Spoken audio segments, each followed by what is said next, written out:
Hey guys, and welcome to a brand new video here on FPL Now, your #1 source for tips, tricks, and everything you need to know for Fantasy Premier League football. Today we're going to be going over some wildcard drafts for Game Week 8 that are full of differentials. If you're not too bothered about your rank, these are some pretty cool players that you could put in your team that might actually get you quite a few points. So if you're excited for the video, drop a like down below. Let's try and hit 15 likes. Leave a comment, who are you transferring in this week? Subscribe if you're brand new. We're trying to hit 200 subs by Game Week 10. With all of that out of the way, let's get into the video.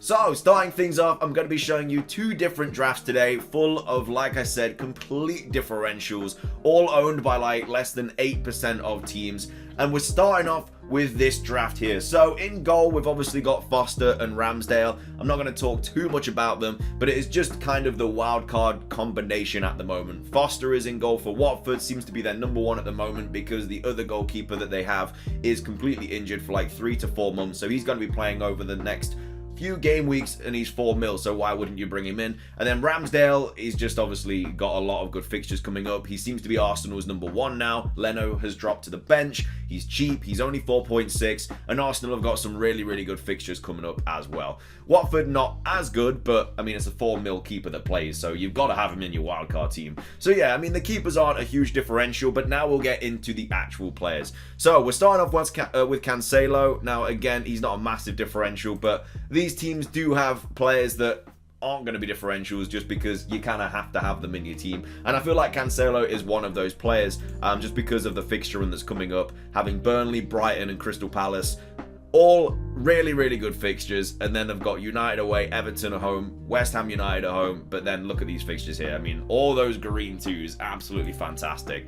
We then have Janssen coming in next. Now, Brentford's fixtures get really good after Game Week 8. They have Leicester at home, Burnley away, Norwich at home, Newcastle away, Everton at home, Tottenham away, Leeds away, Watford at home. And then even after United, they've got Southampton and Brighton. So they have a bunch of really good fixtures coming up. And Brentford's defense this season has been insane. They've actually taken the Premier League by storm, and they're a really good side, and they're not the easiest side to go up against, especially at home as well. The atmosphere looks crazy there, and yeah, I definitely think people should be taking a look at Brentford players over the course of Game Week 10 to Game Week 12, because those three fixtures there, Norwich at home and Burnley away, being two of the best fixtures you can have this season.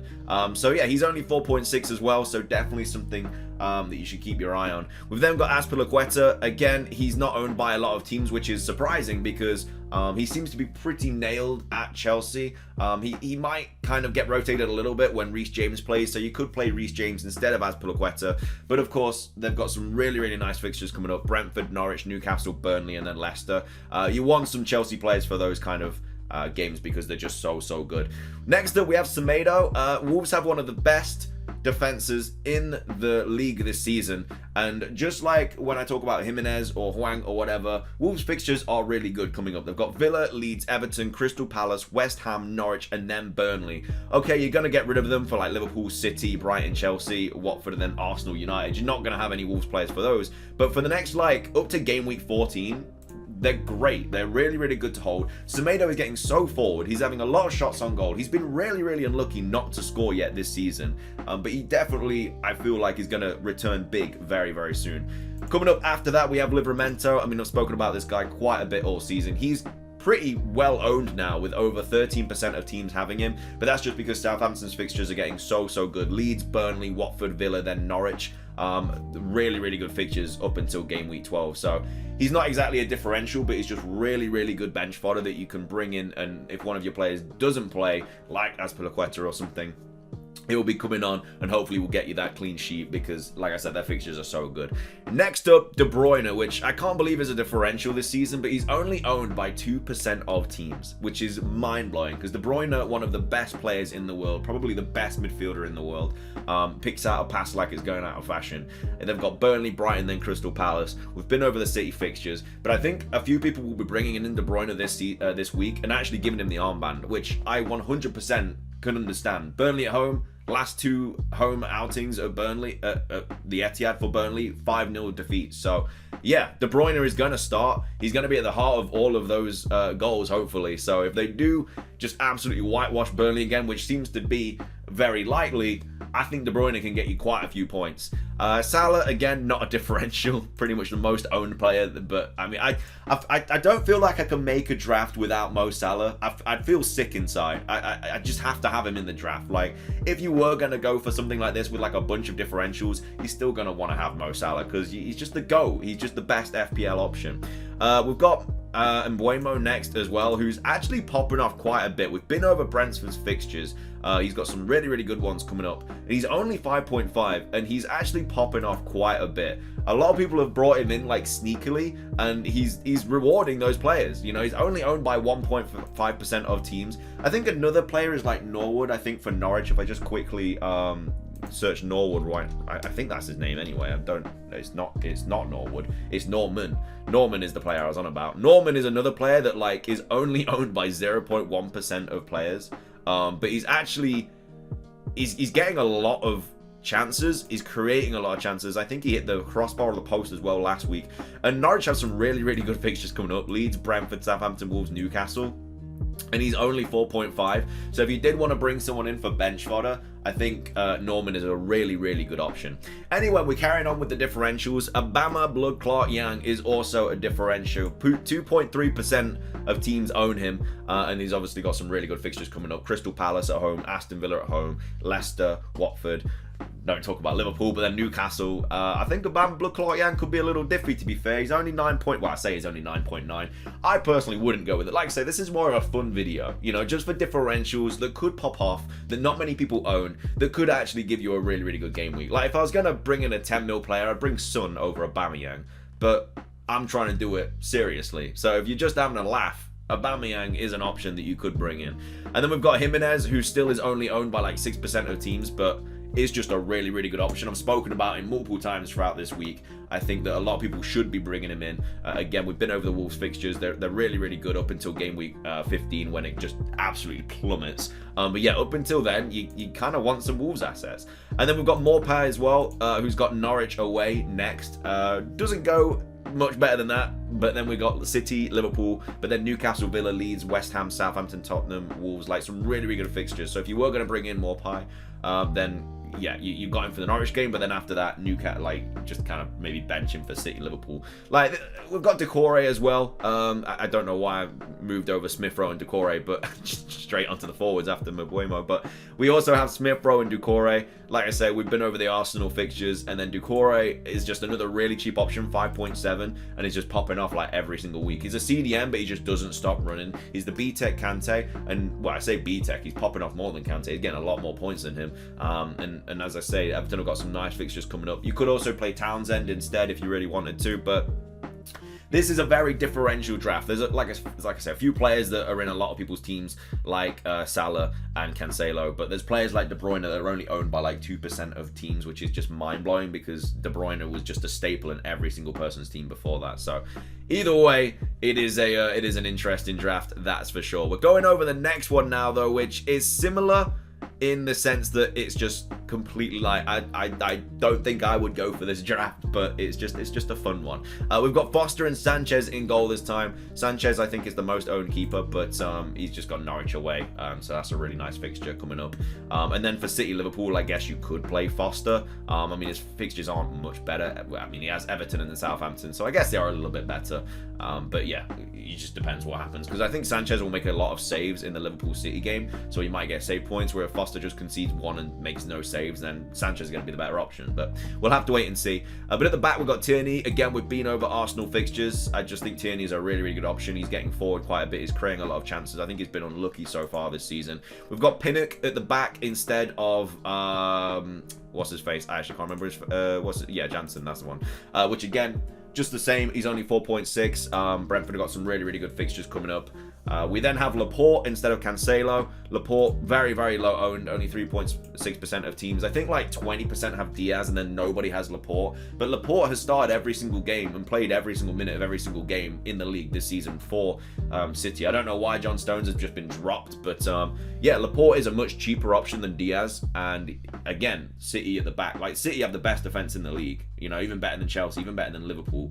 And when you've got a player that seems to be starting every single game at the back for one of the best defenses in the league, if not the best defense in the league, you're going to want to play him. Next up, which is a bit of a diffie, but also very, very risky, is Ben Chilwell.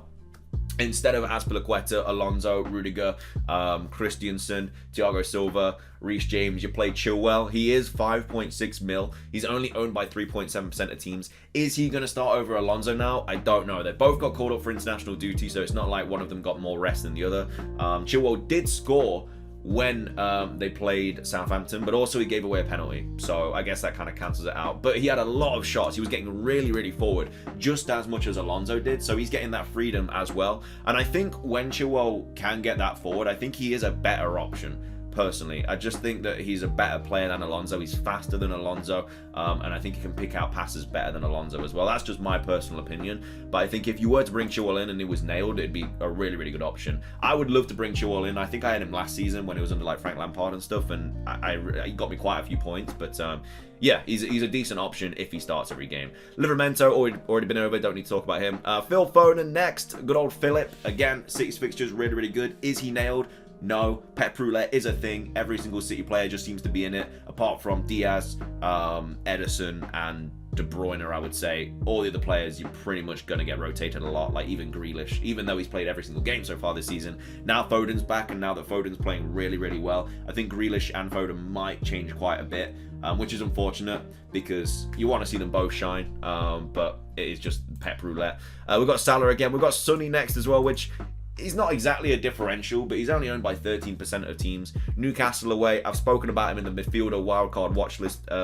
Newcastle, really, really good game to target, but then West Ham, United, Everton. I think a few people are going to be captaining him against Newcastle, which is fair enough. I completely get that. But you do want him for Leeds, Burnley, Brentford, and Norwich, Brighton, and Leicester. Really, really good fixtures for Sonny. I think I'll bring him in around game week, maybe 11. Because I do want to bring in like Tony and Cancelo and stuff and the likes of those players, and I do need to get rid of Jota and everything, but we'll have to wait and see. Zaha, another diffie. He is on pens for Crystal Palace, and they've got some okay fixtures coming up. Like Arsenal away isn't the worst fixture. Then they've got Newcastle at home. City isn't great, but then they have Wolves, Burnley, Villa, Leeds, Man United, Everton, Southampton, Watford. So I think once you get past the City game, he's definitely a hold for a long, long time. So yeah, I would definitely think about bringing in Zaha, especially because he is on pens as well. We've got Saka again, just different from Smith Rowe. You could have Smith Rowe instead, and because they seem to both be starting. Saka actually, I think, has less minutes than Smith Rowe. I think Smith Rowe is their number 10, and then Saka just seems to kind of be chopping and changing. But again, if you did want to go with Smith Rowe, I would completely understand that. It'd give you a bit more money as well, where you could maybe upgrade one of your strikers, because up front we have Armstrong, Hwang, and Lukaku. So Lukaku I don't need to go over because he's just got really good fixtures coming up. He is an injury doubt at the moment, obviously, so again, just wait for the team news. We've got Hwang, which is a differential to Jimenez. 4.2% of teams own him. Again, he's not 100% nailed, which is a little bit worrying about him, but both of these drafts have strong benches as well. Like, all of these players play pretty much, apart from like maybe Foden and Chilwell that might get rotated a little bit.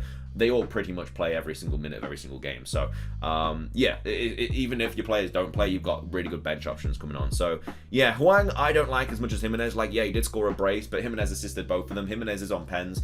Hwang isn't 100% nailed, so yeah, a little bit worrying about that. And then Armstrong as well. Like, a lot of people seem to be sleeping on Southampton's fixtures, but he's got Leeds, Burnley, Watford, Villa, then Norwich, which are really, really good fixtures. The next 5 are fantastic. I'm pretty sure he's on pens as well. He's only owned by 2.6% of teams, and like, Southampton's fixture run is just so good. He's only scored 1 so far this season, but Southampton had a really, really bad run at the start. Like, they didn't have the greatest fixtures, but now that they're really, really good, I think that maybe a Southampton player is someone that you could target, and you could have Armstrong and then upgrade him to Antonio later on in the season or something if you did want to downgrade from Son or something. But yeah, just 2 pretty fun little drafts to go over. Again, nothing serious. I personally wouldn't create a draft around this unless I was just having fun. Like, a lot of people just play FPL to try and get like random like hauls and stuff from random players that no one else has, and if you're gonna be playing it like that, then these drafts are obviously something to take a look at. But yeah, just fun little drafts. Let me know what you guys think about it. If you don't like this kind of video, I won't do it again. I just thought it'd be something interesting to do as we build up to Saturday, which is the deadline. But anyway, thank you so much for watching. If you enjoyed, drop a like. Let's hit 15. Leave a comment. Are you bringing in any differentials this week? Let me know. Subscribe if you're brand new. Let's try and hit 200 subs by game week 10. That's everything from me, though. Have a fantastic rest of your day, and until next time, peace.